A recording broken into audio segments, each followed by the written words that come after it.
Picture this. The year is 613 after Christ. You're standing in a military camp outside the city of Renève in what is now eastern France. Around you, thousands of Frankish soldiers have gathered in a vast circle. At the center stands a woman. She's 70 years old. Her white hair hangs loose around her shoulders. Her hands are bound behind her back. This is Brunhilda, former Queen of Austrasia, former Regent of Burgundy, a woman who ruled kingdoms for nearly 4 decades. You're watching her final moments. And what's about to happen will be so brutal that chroniclers 1400 years later still struggle to describe it without flinching. Here's what most people don't understand about medieval executions. They weren't just about killing someone. They were about erasing them, destroying not just the body, but the very idea of the person. And Brunhilda's execution was designed to erase everything she had ever been. Before we go deeper into what happened in that field, I need you to understand something. If you believe that the documented records of history's most terrifying moments must be remembered, consider liking this video and subscribing. Your support helps unearth more accounts from the darkest corners of the human story. Now, let's go back, not to the execution field, but to 543 after Christ, when a girl named Brunhilda was born in Visigothic Spain. She was a princess, daughter of King Athanagild, educated in Latin law and statecraft, described by contemporary sources as exceptionally intelligent and beautiful. At age 24, she married Sigebert I, King of Austrasia, one of the Frankish kingdoms that would eventually become France. Think about what that meant. She was a political asset, an alliance between Visigoths and Franks, a bridge between kingdoms, and she was brilliant at it. For the first decade of her marriage, Brunhilda played the role perfectly. She bore children, she managed the court, she advised her husband on matters of state. But then came 575 after Christ. The year everything changed. Sigebert was assassinated, murdered on orders from his own brother's wife, Queen Fredegund, in a brutal power struggle that would define the next 4 decades. Brunhilda was 32 years old, a widow, a mother, and suddenly, the most dangerous woman in Francia. Here's where most medieval queens would have retired to a nunnery, disappeared into religious life, let the men fight over power. Brunhilda did the opposite. She declared herself regent for her young son, Childebert II.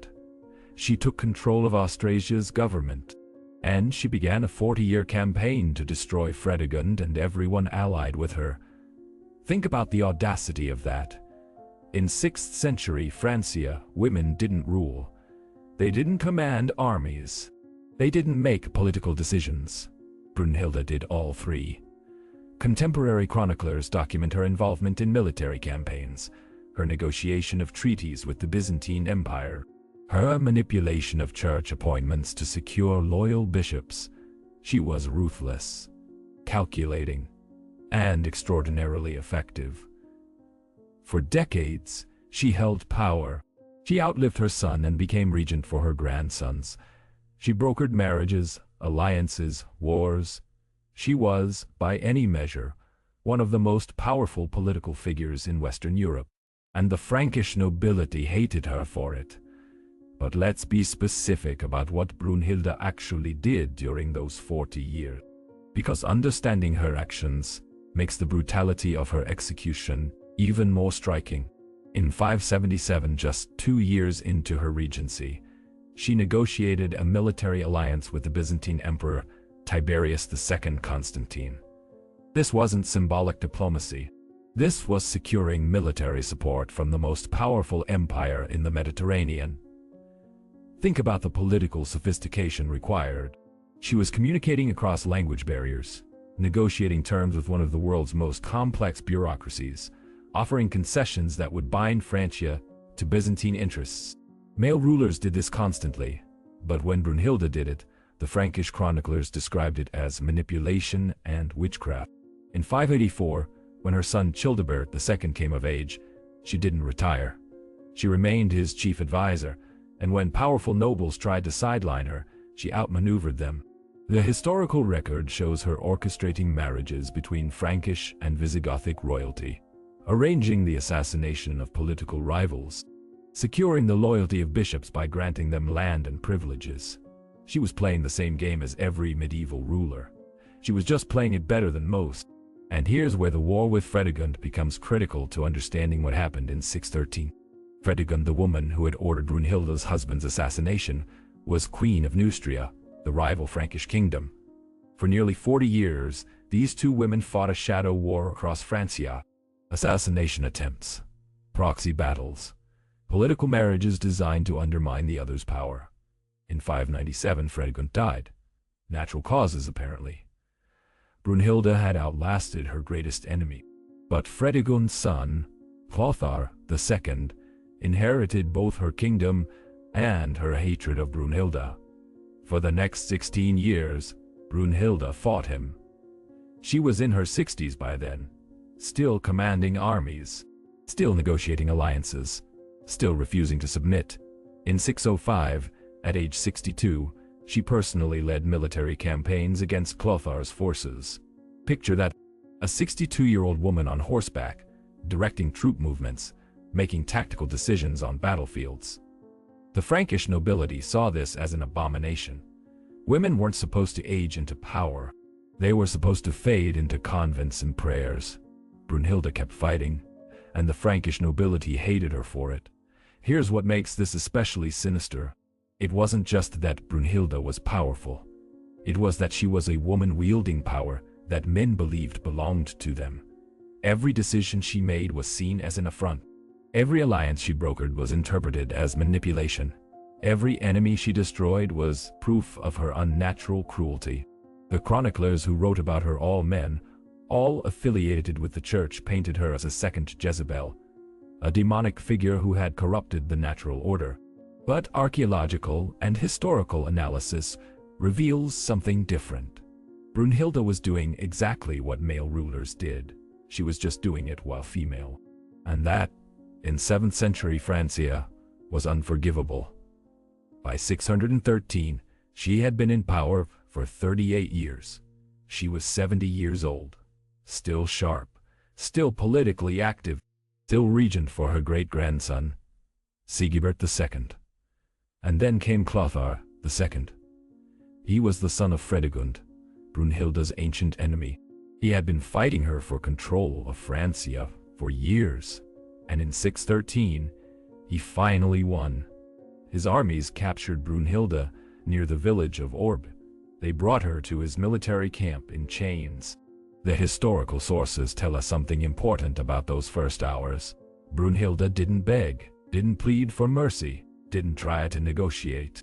According to the Liber Historiae Francorum, when Clothar's soldiers seized her, she looked directly at the commander and said nothing. Just stared, silent, defiant even in capture. Think about what that must have done to Clothar psychologically.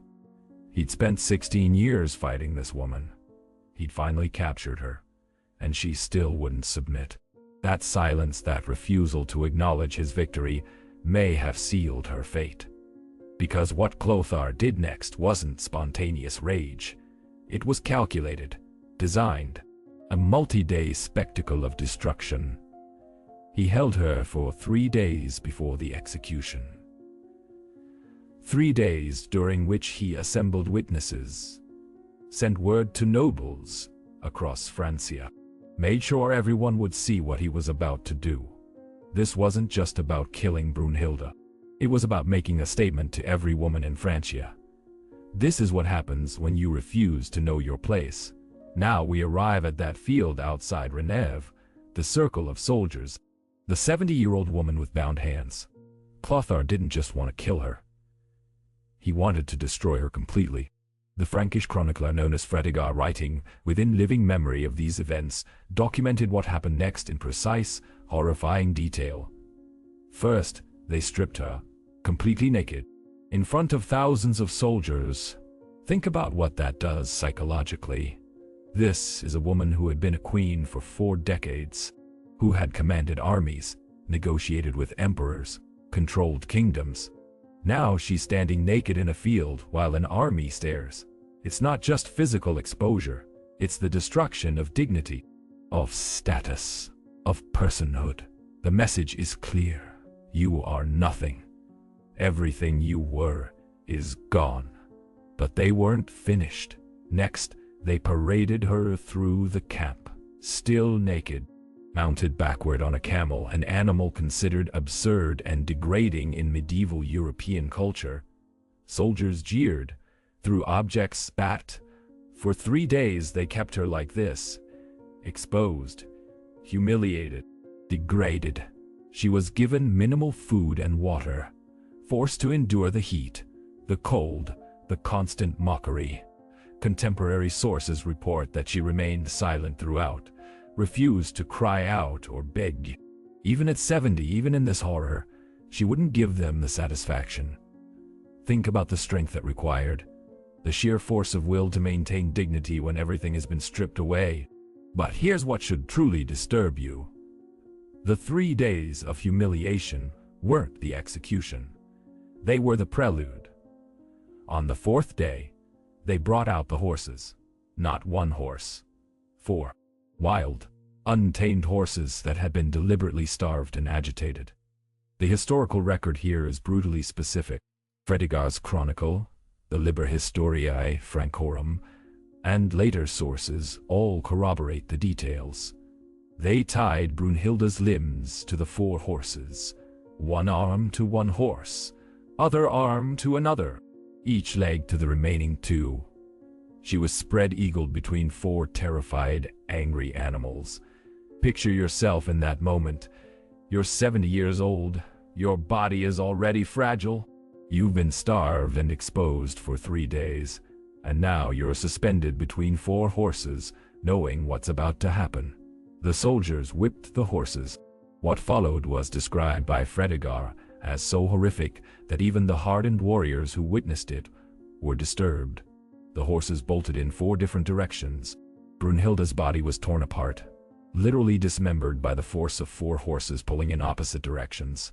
The chroniclers report that her screams could be heard across the entire camp. It didn't happen instantly. The horses had to be driven, whipped, forced to pull hard enough. Some sources suggest it took several agonizing minutes. Her arms dislocated first, then tore completely free. Her legs followed. Finally, her torso split. By the time it ended, Brunhilda's body was scattered across the field in pieces. But even this wasn't the end.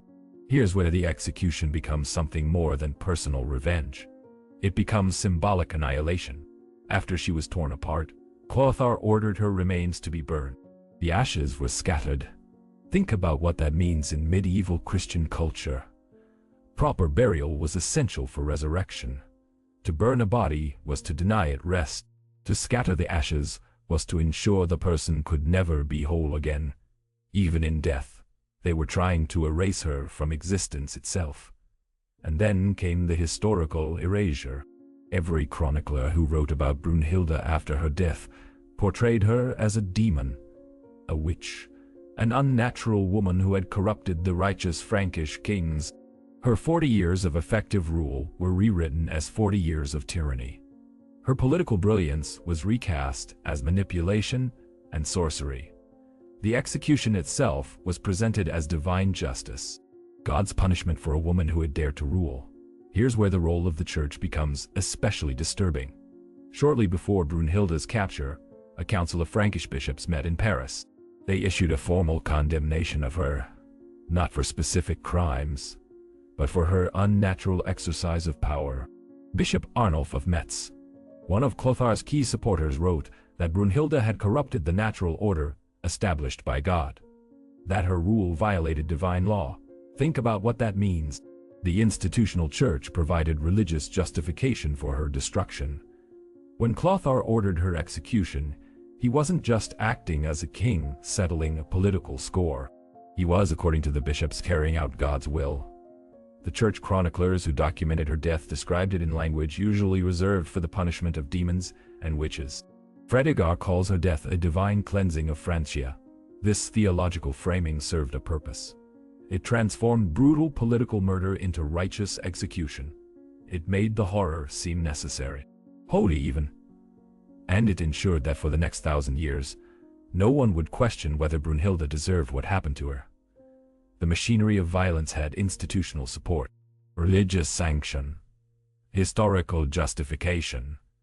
That's what makes it so effective. It's not just physical destruction, it's moral annihilation backed by the highest authorities. Here's what haunts me about this story.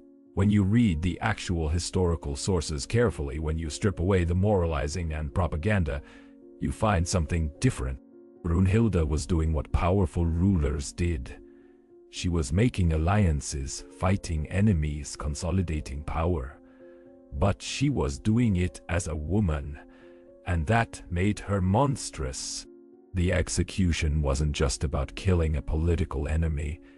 It was about making an example.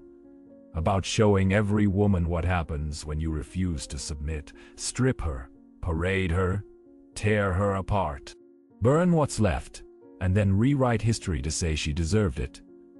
Think about the precision of that cruelty. The deliberate escalation. The symbolic destruction layered on top of physical annihilation. This wasn't madness. This was strategy. Modern historians like Janet Nelson and Ian Wood have analyzed Brunhilda's reign and execution extensively. Their conclusion is striking. By the standards of 6th-7th century rulers, Brunhilda was neither unusually cruel nor unusually ambitious. She was, however, unusually female, and in a world where power was gendered male, that was enough to condemn her to the most brutal execution medieval Europe could devise. The historical record shows that Clothar went on to rule successfully for another 15 years. The chroniclers praised him as a wise and just king. The fact that he tortured and dismembered a 70-year-old woman was presented as evidence of his righteousness. Here's the question that should keep you awake. How many other Brunhildas were there? How many women who wielded power, who refused to submit, who were destroyed so thoroughly that even their stories were erased? We know about Brunhilda because she was a queen. Because her execution was so spectacular, it couldn't be completely hidden. But what about the others? The women whose names we'll never know, whose bodies were broken and burned and scattered, whose stories were rewritten or simply deleted. The machinery of violence that destroyed Brunhilda didn't die with her. It evolved, adapted, found new targets. Because the real horror isn't just what happened in that field in 613 after Christ.